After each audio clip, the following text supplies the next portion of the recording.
All right, we just finished up chapter 14, which dealt with the skeletal system and muscular system. And now we're going to move on into chapter 15. And there's several different systems that we're going to talk about in this chapter. The first lesson deals with the cardiovascular and lymphatic systems. Yesterday I had you read and take some notes. What are some reasons why the blood circulates? Some functions, we got blood circulates to carry oxygen from the lungs to body cells. It also absorbs nutrients from food and delivers those nutrients to the body cells. It carries carbon dioxide from the cells back to the lungs to be exhaled and delivers other waste products to the kidneys for removal from the body, and then helps white blood cells fight disease by attacking infectious organisms. Okay, so why is that important for the body, some of those things? I don't care how you want to start, but what are some things that are important, or why are some of those things important to the body? Well, we need oxygen to breathe, and like it gets the carbon dioxide out, so like pushes oxygen to, and then takes the carbon dioxide out. So it's pretty much just like cleansing your body. Okay. Like you look at it in a way, and then like cleanses and like feeds your body. Okay, because your body needs the nutrients. Yeah. And the blood moves like that oxygen throughout. It's like everything like travels. Yeah. Okay. Why does it talk about the white blood cells? Why is that important? You mentioned white blood cells helps to do what? Well, white blood cells help fight disease because they attack the organisms, like the pathogens. Okay. And that does what for your body? Keeps you from what? Getting sick. Yeah. And like build immunities. Okay. The next section talked about how blood circulation works. So what does the cardiovascular system consist of? What are some of those things? Consists of the heart, blood vessels. Okay. So those three things. All right. If you go into the classroom, there's a short 2-minute video I want you to watch.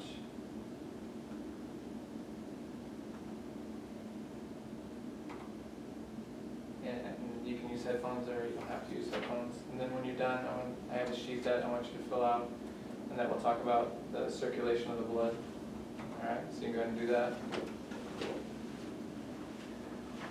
Or maybe even as you're watching, you can take a look at that, fill it out.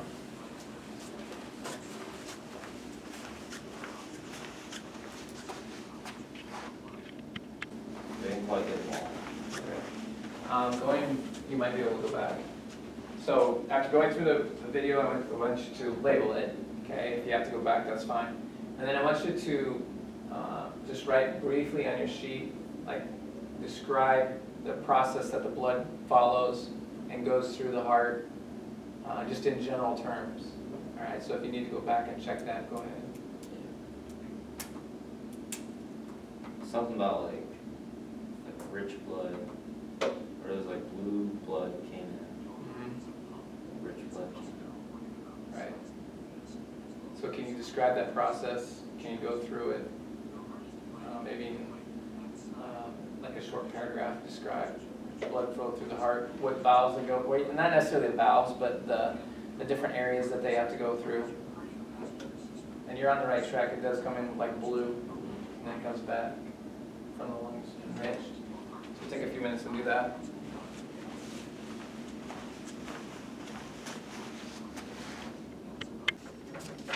All right, Alex is going to, after watching the video, he's going to describe the process that the blood takes through the heart and what happens during that process. And he's got a heart on the board that he's going to use to show. All right, go ahead, Alex. Well, I'm no heart doctor, but here we go. So blood starts out, starts out in the body. So let's just start from there. So blood goes through the body, through the superior vena cava, into the right side of the heart, so your right atrium and your right ventricle, And then that is oxygen pure blood, which is blue. So blue blood comes in, and then it is pumped through there, through this pulmonary artery, into the lungs. And then the lungs refresh it with new oxygen, so then oxygen-rich blood, or the red blood, comes through here into the left side of the heart. So you got your left atrium and your left ventricle, and then that pushes it right here through this valve into the aorta, which then pushes that out into the body. All right, very good. Boom. Good job. Easy as pie. Now we're going to go back into, that's how the blood is circulated. Now we're going to talk about the blood a little bit. And what were some things that you felt were important about the blood itself? Well, there's different parts of the blood. Like in it, you know, there's plasma, red blood cells, white blood cells, and platelets. Platelets, yep. And what does each do for the body? What does the plasma do? Plasma is that's the fluid in which the other parts of the blood are suspended. I wasn't quite sure. Yeah, what's it mostly made of? Remember seeing what it said? Oh, it's mainly water, but it also contains nutrients, proteins, salts, and hormones. Okay. And then what about the red blood cells? What does that do for the body? Well, the red blood cells contain hemoglobin, which is the oxygen-carrying protein in blood. So red blood cells pretty much carry oxygen throughout the body. Yeah, and what's it provides it to what in the body?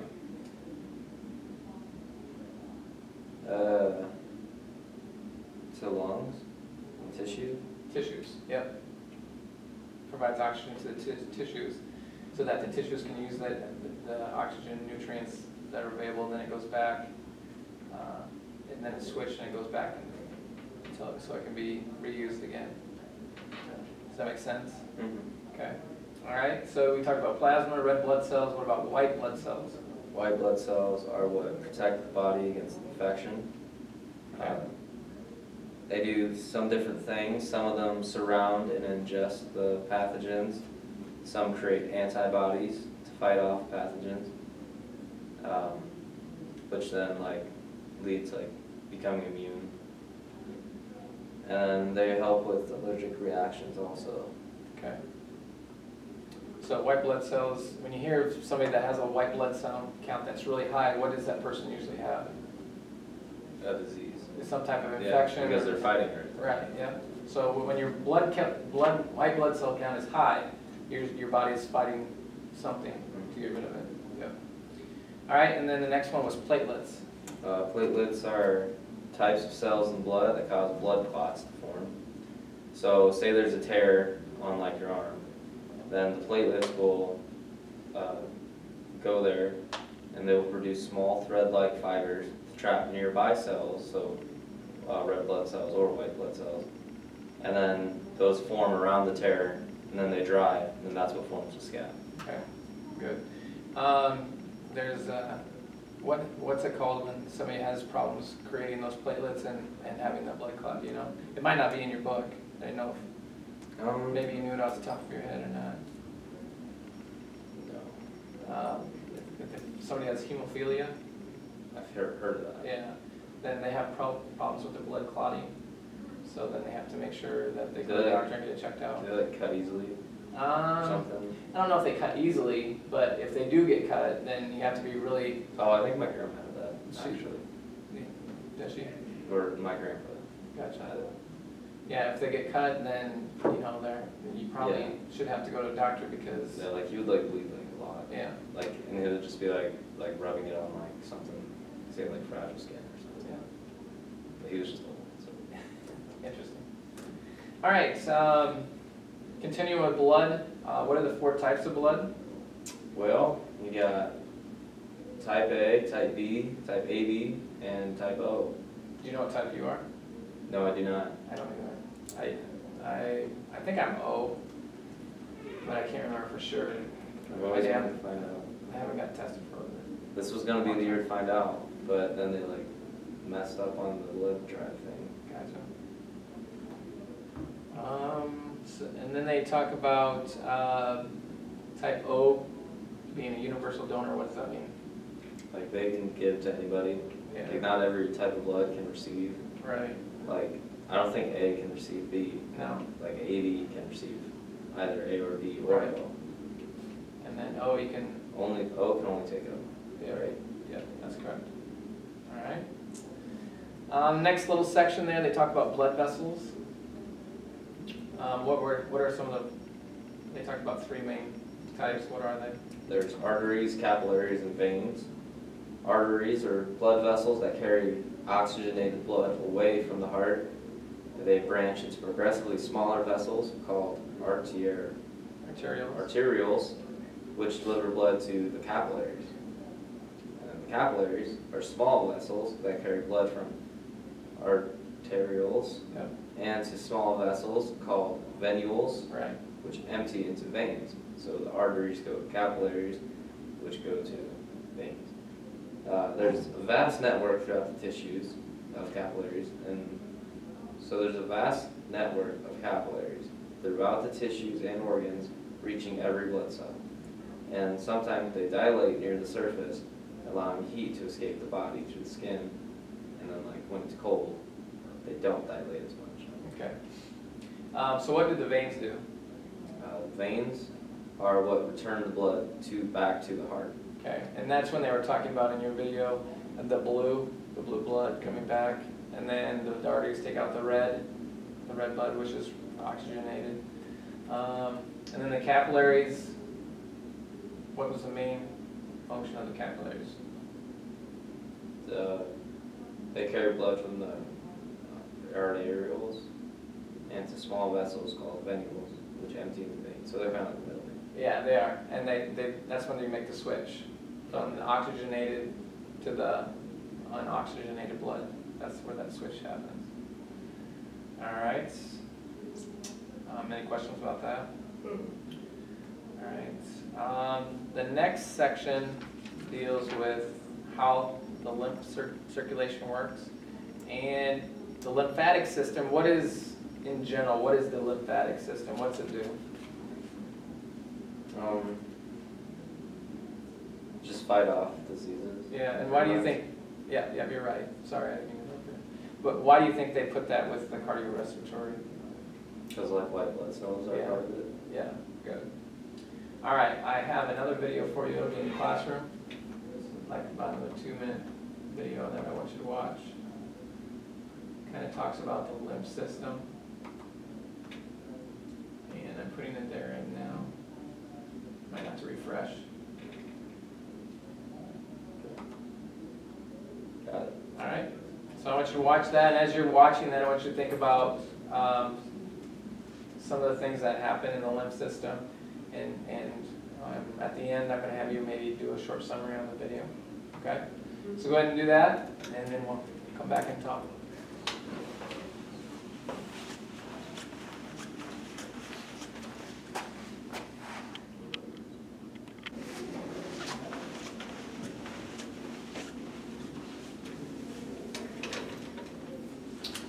Yesterday we talked about the cardiovascular system, and the other part of this chapter is lymphatic system, and we kind of stopped at, you watched the video on the lymph system, and what I wanted you to do was write a short summary. So what did you pick up from the video, or some things? Well, the lymph system is basically like your protection, like towards like pathogens and stuff like that. Like the white blood cells are connected to it. And just like, it consists of a network of vessels, and tissues that move and filter lymph. And yeah. So what's the lymph? good question. Lymph is the clear fluid that fills the spaces around body cells. So like pathogens and stuff get inside of the lymph. You know? Okay. So why might the lymph nodes become the main site of the body's response to an infection? You might have to look back in your book for that one. Lymph nodes? Why might lymph nodes become the main site of the body's response to an infection? What happens in the lymph nodes? That's where like the pathogens enter, and then the white blood cells within the lymph nodes trap and destroy the pathogen. Okay, so it's like a filtering system? Yeah. Yeah. Okay. Filter. All right. The next little section talks about maintaining your circulatory health. What are some healthy habits to maintain your circulatory system? You know, your basics, just well-balanced diet, maintain a healthy weight, get some exercise, and then also has on there, avoid like tobacco products and illegal drugs, and get regular medical checkups. Okay, now by doing some of those things, how does that help protect your circulatory system or keep it healthy? How does that protect it? Some of those things. Well, like you're at your best when you get a good 8 hours of sleep, you know, so your body is in its healthiest condition Okay. it could be, Yeah. so it's the strongest, so it can fight off diseases, Okay. right? Okay. You do need rest, so you can fight off diseases. What about exercise in your circulatory system? How does that keep it healthy? I'm not really sure. The respiratory system? Yeah.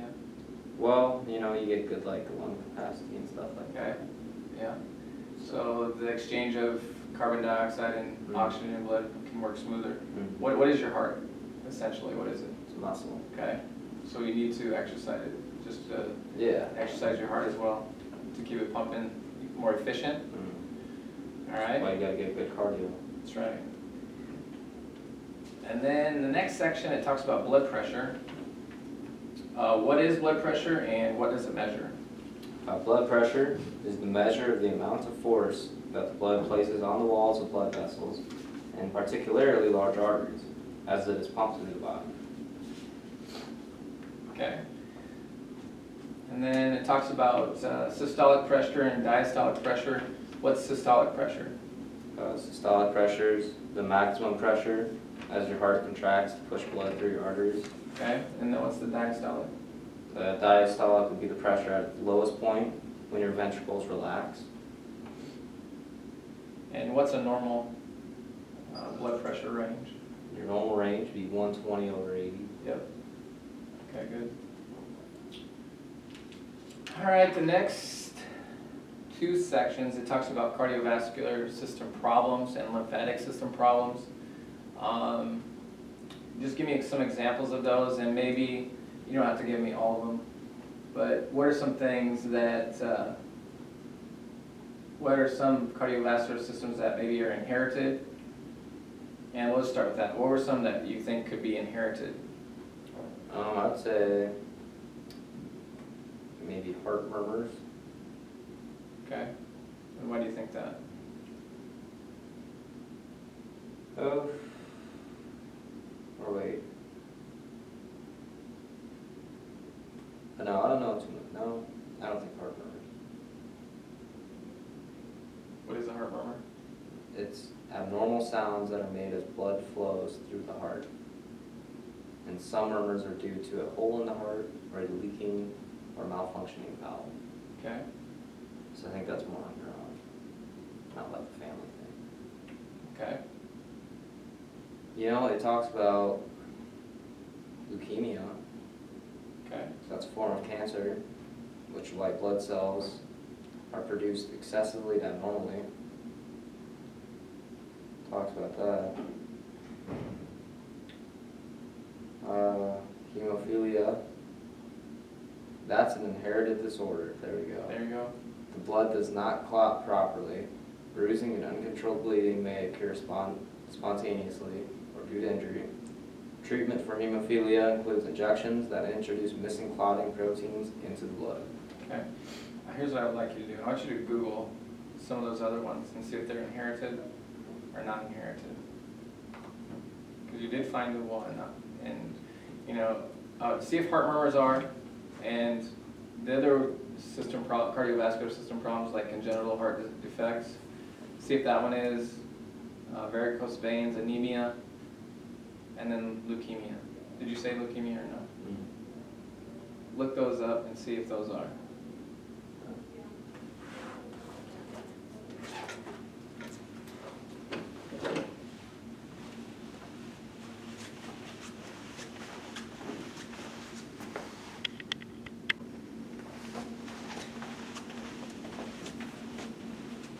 What'd you come up with congenital heart defects? Were they inherited or not? Yeah, they are. And why? Or what makes them? Well, they're usually found at, like, you know, at birth. So it's either that or like something happened during delivery. Okay, but inherited means what? Like it's genetic. Okay, so it's something that's passed on from the father or mother. Okay.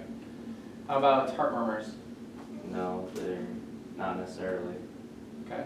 It's just like you like increased risk, you know, like if your dad had it or something. So it could be maybe. Yeah. Okay. What about varicose veins? Those are kind of like the same with like the congenital heart defects, or you can just get them from natural aging. Okay. So it could be, or it could be just natural. They're all pretty much just like, you know, from risk. Okay. And leukemia, what was the last one?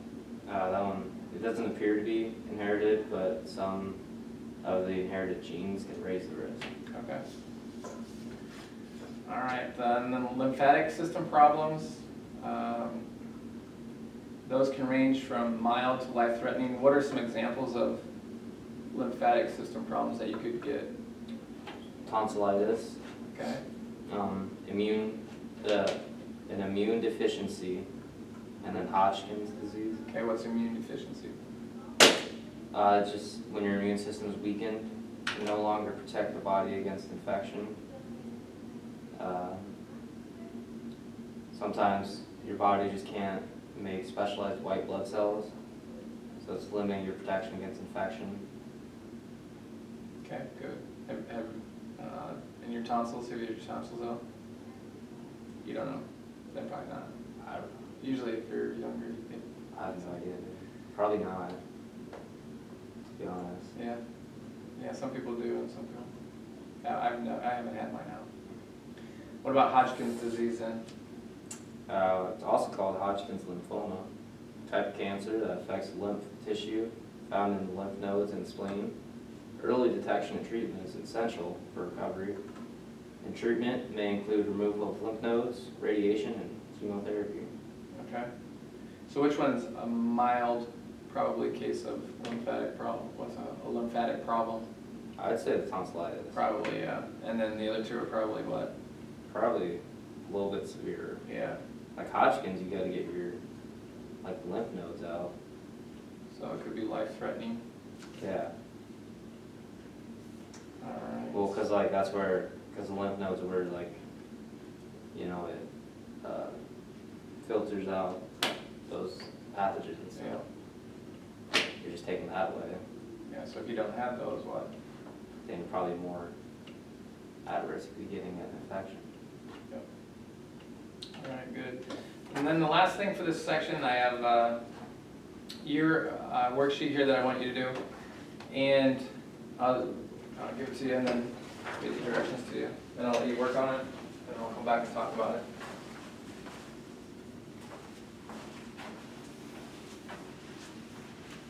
The directions say you're a medical student. A medical student has misplaced some of her class notes. The missing notes are case studies of patients with cardiovascular problems. Help the student replace her notes, her lost notes, by filling in the following case studies. So there's 3 different case studies. You're going to read through those case studies, and then you're going to have a possible diagnosis, and then a possible treatment for that diagnosis. All right?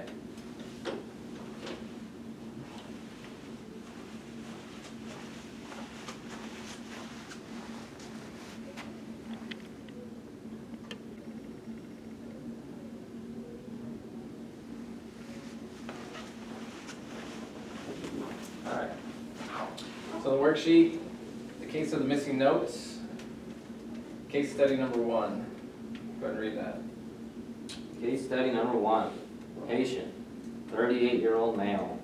He's got some symptoms of susceptible to infections, severe anemia, and uncontrolled bleeding. Possible diagnosis? My expert opinion, I'd have to go with leukemia as his possible diagnosis. And Some treatment options. You could go through some chemotherapy, a couple of rounds of radiation, or severe enough, maybe some bone marrow transplant. all right. Case study number 2. This time we got a 15-year-old female. She's having some heart functioning deficiency. Oxygenated blood is mixing with oxygen depleted blood. Possible diagnosis for that person. I would put septal defect.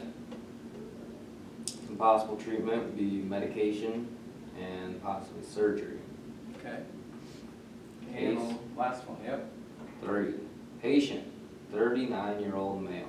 Symptoms are, he doesn't have any symptoms, except his blood pressure is reading 160 over 100. He's 30 pounds overweight and he's a smoker. Possible diagnosis? He's just got a high blood pressure. You know, he's got to watch his intake of food. He has to lower his stress. I don't know if it's from work or, I think he got laid off the other day. I think he was telling me that. Okay. And he's got to quit smoking. And he's got to get good exercise. All right. Sounds good. Good job, Dr. Hyman. Well, I didn't go to school for 8 years to be called mister, so. Dr. Hyman. All right. That'll end up lesson 1. Any questions about lesson 1 in the cardiovascular system or lymphatic system? All right. Lesson 2 deals with the respiratory system. I'm going to have you go ahead and start reading that, and then we'll start talking about that tomorrow.